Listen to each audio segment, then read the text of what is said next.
So last night, I was at the Worldwide Technology Raceway, Gateway as we call it, for IndyCar. I can't believe it. I turn on the radio at noon on the flagship station of the Pacers, and they are tied at 2 games apiece in the NBA Finals, and this guy is leading the show talking about the IndyCar race? You got to be kidding me. Yes, I'm telling you what happened last night at the Worldwide Technology Raceway. Because what happened was the race was about to begin. It was a race under the lights in IndyCar. And been a while since we've had that on an oval. There's a lot of anticipation. It was a brilliant sunset in St. Louis last night. But at dusk, just before the sun really had tucked behind the grandstands, at the start of the race, along the backstretch, all of a sudden you heard it before you saw it. It was like this boom and this roar. And then everybody knew what was coming. And there were these pyrotechnics that were unbelievable. I mean, I'm not talking fireworks. I'm talking huge, like, balls of flame in the sky that lit up the entire venue. And it was incredible, and it was energetic, and everybody was like, oh my gosh, it was super exciting. And just when you wanted to, like, get out your camera to take a picture of these unbelievable balls of fire in the sky, they dissipated and then faded away. Friday night, with about 7 minutes to go in the game, everybody knew what was coming theoretically of the Pacers, what was at stake, what they had a chance for. And there was this excitement and this energy, and you could feel everything happening before it actually did. And then just as quickly as you were starting to finally, because myself, I will admit, and there's a yin and a yang here. I was sitting in the stands at Gainbridge Fieldhouse, and there was, I think it was 7 minutes to go in the game, and the Pacers had a double-digit lead. And I literally, it was almost impossible to not start advancing in your mind and thinking about the pyrotechnics that were before you. Oh, my goodness. And I literally was thinking to myself, I never thought I would see this. I never thought, as a 52-year-old individual that's lived in Indianapolis my whole life, essentially, I never thought I would see the Indiana Pacers win an NBA title. And I started thinking about, like, oh my gosh, like, am I going to get a tattoo for the first time in my life? Would I actually get, like, the Pacers logo? And then would I get the old school logo or the current logo? And, you know, I'm looking around and I'm looking at people that this means life to them. And I'm just, oh my goodness. And then just as I'm starting to embrace and, like, capture the moment and get my phone out to snap a photo of this moment that's coming to fruition, it dissipated and faded into the night. And it wasn't until well after, because as soon as the game was over, I had to drive to St. Louis for the IndyCar race. And so I drove through the night, Friday night into Saturday morning from Indianapolis to St. Louis. And I probably got somewhere around Effingham, Illinois, where I had the epiphany of, it's 2-2. It's 2 games to 2 games. And it feels like they're down 3-1 all of a sudden. It feels like suddenly they're down 3-0.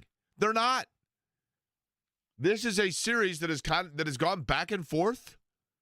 And, you know, when they were up 2-1, or excuse me, when it was 1-1 and they went up to 2-1, then you saw the stats, 80.5% of all teams, etc. Okay, great.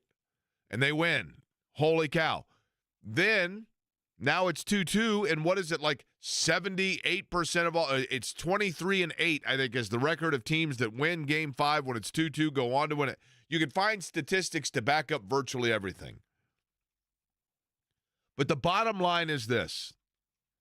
The bottom line is that the Pacers are tied at 2 games apiece, and they now are in a situation where it is a best of 3, and 2 of those games are on the road. Factual. To win the NBA title, they're going to have to win a game in Oklahoma City. Factual. To win an NBA title, one would assume the easier game of the 2 to get in Oklahoma City is tonight in Game 6. And factual. To do that, then, you would have to be the first team in this series to win back-to-back games, because if you are avoiding Game 7, you got to win 2 straight. And you come back here. And I do hope that there's just going to be a different juice, a different feeling for Game 6 at Gainbridge Fieldhouse if they're coming back to simply stave elimination as opposed to coming back to Indianapolis to win the NBA title. Have we checked the secondary prices, the ticket prices for Game 6? Have they gone down, Eddie? Did that hurt our friends in the ticket resale business? Let's see. The get-in price, I think when we looked the other day, was like $1,100 or $1,075, $1,075 in order to get in for Game 6, somewhere right around there. So I'm curious whether or not they went down, because at that point, mathematically speaking, and there still is the possibility, like they will skyrocket if the Pacers win tonight for Game 6. They will skyrocket. Let's see. Right now on a ticketing app, I won't say which one, $789.75 is the cheapest ticket. Or sorry, $735.80. Now I'm looking right here, and I see one pair on the app. I'm looking one pair for $811, and then yes, after that it's basically still the same, right? Seems to be a higher number of available tickets, but now, I mean, this is insane. $60,000, really, for a game. But nonetheless, there are a lot of things to unpack from that day and from that weekend. Good afternoon to you. My name is Jay Query. Eddie Garrison, the other voice you just heard, it is Query & Company here on 93.5 and 107.5 The Fan. And Dustin Dopirak will join us at 1 o'clock from the Indianapolis Star. Pacers beat writer. We'll talk with Chap. The Colts are officially now into summer vacation. One of the things about this team that I find fascinating, and yes, we're going to get more into the nuances of the game tonight, but this team clearly is special in the way that it's crafted and the way that it's been created. And we've talked a lot about the rarity and the pleasure of watching this group and the way that they have fit in. And guys like Obi Toppin that you bring in that just seemingly brings it every night and is like the nicest human on earth. I don't know Obi Toppin, but I'm going by what people that like within the organization and other people tell me is that he is a consummate, true professional. Or Aaron Nesmith, who didn't get a lot of opportunity in Boston. I don't know that Boston really even got a chance to know who he is, but seemingly is like the nicest human being. And when he was acquired by the Pacers, Rick Carlisle, who vacations in South Carolina, and Aaron Nesmith, who is a native of South Carolina, and so they met up as soon as he was acquired, and Carlisle got to know Nesmith at that time. And it turns out that he is a pro's pro, and when his number's called, he is there to do whatever is needed of him, and seemingly is a great teammate. And there are other players on this team, Pascal Siakam, that won a title in Toronto and comes here and doesn't seem to be an outwardly vocal guy, at least when you're watching on the floor, but has a quiet presence, leadership about him. All of those pieces, the way that they've come together, the understanding of who these players are, and what these players are. I was thinking to myself, I find it fascinating the way this team was assembled and what we can learn from that in everyday life, in your group of friends, your businesses, whatever. And then it dawned on me last night, around the time that the last of the pyrotechnics was fading off into the sky. Then it dawned on me, wait a minute. We've had Pat Knight on the show. Obviously, Pat Knight would know a little bit about the game of basketball, but more specifically, now as the head coach at Marion, I think a lot of people forget Pat Knight was a scout for the Pacers. And not only was he a scout, he was a pro scout. And he was not a pro scout in the form even of going and watching Utah play Phoenix and giving you game breakdowns on how you can beat those guys.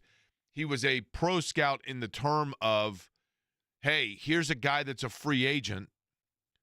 What can we find out about the way he interacts with his teammates? What sort of intel do we have? You never totally know, but what sort of feel do we have on what kind of a teammate this guy is, what kind of a professional this guy is? And Pat Knight was one of those who it was his job to report these things back. And Pat was doing so at the time when Obi Toppin and Aaron Nesmith and those guys were being scrutinized. So I thought he'd be an interesting guy to ask, and I reached out to him and said, hey, you got time to come on?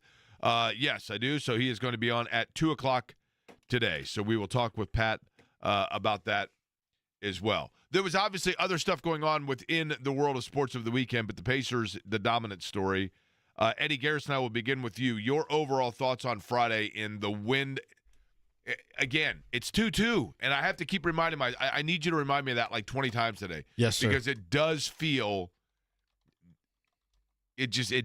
like that was the opportunity that got away, and now they're well behind. But your thoughts overall on Friday's game? Incredibly deflating.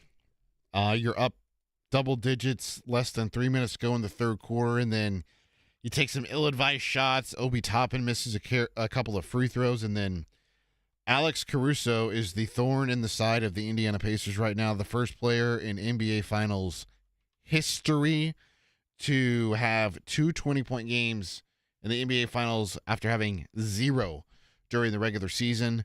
And I thought the change that Mark Dagnall made, especially in the second half, was critical, and they exploited it in the fourth quarter, which was having Jalen Williams be the primary ball handler, having Shai Gilgeous-Alexander off ball, and then if it was Shai Gilgeous-Alexander bring the ball up the floor, then Jalen Williams was setting all the screens and getting the switch they were wanting of Aaron Nesmith on Shai Gilgeous-Alexander, because Nesmith, for as great of a defender that he is and as aggressive as a defender that he is also one of the worst defenders in terms of fouling. He has the second highest, or had the second highest rate of foul percentage on jump shots entering the postseason, courtesy of Caitlin Cooper. So they exploited that in the fourth quarter, which led to Shai Gilgeous-Alexander getting to the free throw line whenever he wanted, leading to Nesmith fouling out, which ultimately led to whatever sequence of events that was from Benedict Mathurin in the final 45-minute whatever of that game. Now it's time for them to respond. Good news is that Tyrese Halliburton had Culver, so I don't know if you've seen the trend, Jake. Pacers are 4-1 in the playoffs when Tyrese Halliburton boards the plane with Culver, so there you go. The couple of things here. Ben Mathurin, okay? I thought Ben Mathurin, and we gave him a lot of praise, rightly so, after Game 3, right? That was as poor a stretch in a 1-minute playing time period as I've seen in the NBA in a long time. Not one but 2 off-ball fouls, which give them a free throw and the ball. And then when you are at the line not converting your free throws, it was almost fitting, though. I mean, it took the wind out of the building. It just did. All of that entire stretch. And the thing that I kept going back to in my mind was eventually, it feels like eventually when you play with fire, you get burnt. And it has been, and listen, it has been a wonderful ride. It still is a wonderful ride. And those miraculous games, the steal of the game in Cleveland, the steal of the game in New York, the steal of the game in Oklahoma City, the steal of the game against Milwaukee. It feels like you get one of those per series, and you cannot continue to rest on that.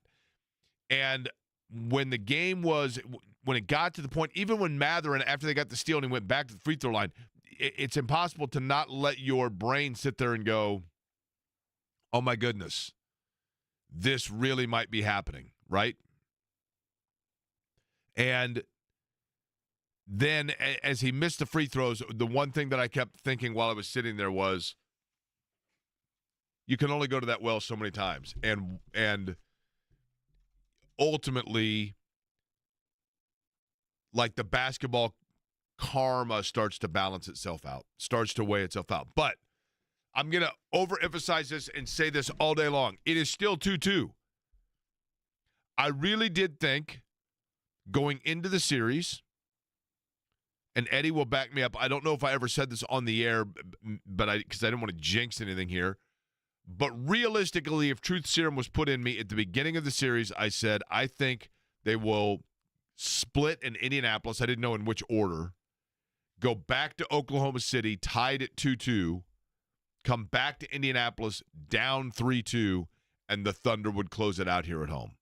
And when I say at home, I mean in Indianapolis. Now, I may be totally wrong, and my understanding is that the Pacers, that those that are around this team really liked the kind of the confidence level and just the overall moxie they showed in having to get back on the plane and go back to Oklahoma City tied 2-2. And there is confidence that they are going to tonight go out and play. The problem is they need to play tonight their best game of the year, obviously. But you could say, well, hey, Jake, they've already gone and won in Oklahoma City. They can do it again. I understand that, but it was a game that Oklahoma City controlled for the most part, for the vast majority of that game. And you're not going to sneak up on them in the last 3 minutes now like you did in game one. There are adjustments that need to be made. Sure. Eddie, let me ask you this. Are we at the point now, would it be desperation or would it be strategic if the Pacers, let's say, shake up their starting lineup like Oklahoma City has done? Desperation. They've rolled with that starting lineup pretty much the entire year when it's been healthy. Outside of the games when Aaron Nesmith was working his way back from the sprained ankle, it's been that starting five for the most of the year, and I don't think you're changing it up in the playoffs. You can't change it up now. You're in the NBA Finals. It's right. Tied 2-2, as you were mentioning. It's not like you're down 3-0. There's one thing that I'm very curious about. And we haven't played the conspiracy theory music in quite some time, Eddie, have we? We haven't. I mean, I may have to dust it off and make sure we still have it. If you can find it, let me know. Oh, I got it. Because I think it may be tinfoil hat time. What we know is this. What we know is that Miles Turner has struggled this series, in particular the last two games. He was 3 of 10 from the floor. He was 0 for 6 from three-point range. Certainly in game number 3, his effectiveness was almost non-existent, although at the end he was very, very good defensively. I don't know this to be the case. I have no idea. What I'm about to say is merely conjecture. But in this building, and I think most of you listening to me right now, this is relatable to wherever you work. In this building, in the last 3 weeks, everyone has been sick. Now, not like sick, like I'm going to miss work sick. Just like, yeah, I've got my sinuses are clogged and I've had a slight cough for 2 days. And it's one person gets it, and then, like, John was joking around, blaming so-and-so, and that person was blaming so-and-so, and Eddie, I was probably blaming you. We all took our turn of just like a 2-day head cold, okay? Shockingly enough, Jake, I did not get that head cold. You didn't? No. Which is weird, the size of your head. But, and who knows? I mean, is this some sort of COVID variant? Is it just a rapidly, contagious head cold? Is it the change in season? Any of those? I don't know.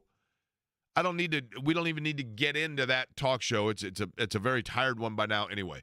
But what we know is this: Miles Turner did not play well in Game 3, and then later we find out that Miles Turner was, I think they said he had like an upper respiratory illness that he was winded very easily. Okay, happens to all of us when you get a head cold. It just does. You get those people that are like, "How you feeling?" Man, I'll tell you what, I don't know if it's allergies or what, but just the last 2 days, I feel like I'm walking into a headwind. And then it lasts for like 36, 48 hours. Turner's energy level was better on Friday night, and he just didn't shoot the ball well. But whatever. Late in that game, when the Pacers' offense went basically silent, in the last 3.5 minutes of the game, I think they scored, like a bucket? It wasn't even that their offense went silent as much as that the gears grounded to a halt. And there was no movement. It was over dribble, 30 feet from the basket, no movement.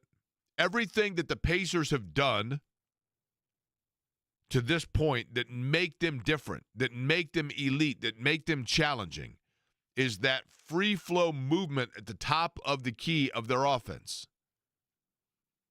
And with that movement, you wonder, because it has to happen with everybody moving at the same pace and clicking around.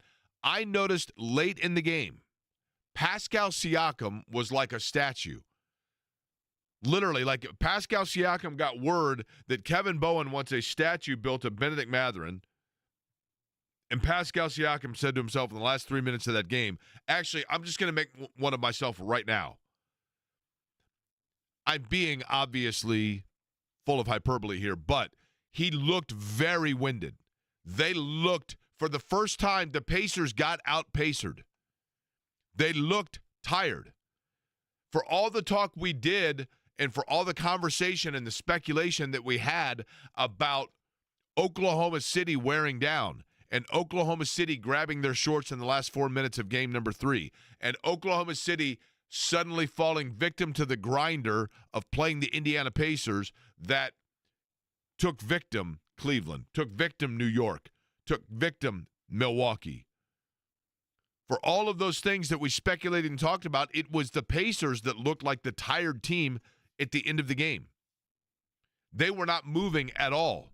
They were sucking wind. They were trying to get, whether it be defensively or offensively, to get rhythm and movement. And it made me wonder if, in fact, Miles Turner is not the only one that is dealing with illness. Crazy as that sounds, I thought to myself, and I'm not saying that to make excuses. I'm certainly not saying it as any sort of an indictment. And I'm not saying it to say that it's of major concern. But certainly, if Miles Turner was affected by just a bug in Game 3, you wonder am I the only one that wondered that about Game 4? Because it looked like there were numerous players, notably Siakam, that were worn down. It's at the fault of none of them. It happens. And fortunately, at least if this building's any indication for everybody, it was like a 2-day deal. Okay. Then there's time. You get it tonight, or if not, you got time. Game 6 you need to get. And then there's a Game 7. See where the chips will fall. There was another thing where I think Rick Carlisle, I think people are upset with Rick Carlisle to an extent, thinking that he is playing the same boring game of checkers, and I wonder if he's not playing chess. And I'll let you hear what I'm talking about from him coming up in just a bit. But up next, Mike Chappell going to join us. We'll get caught up on what the Colts, the overall theme of the Colts heading into now their summer vacation, if you will, and Chap's thoughts on the Pacers as well. We'll do it next. Dustin Dopirak, 1 o'clock. Pat Knight, 2 o'clock. Monday edition, Query & Company here on The Fan.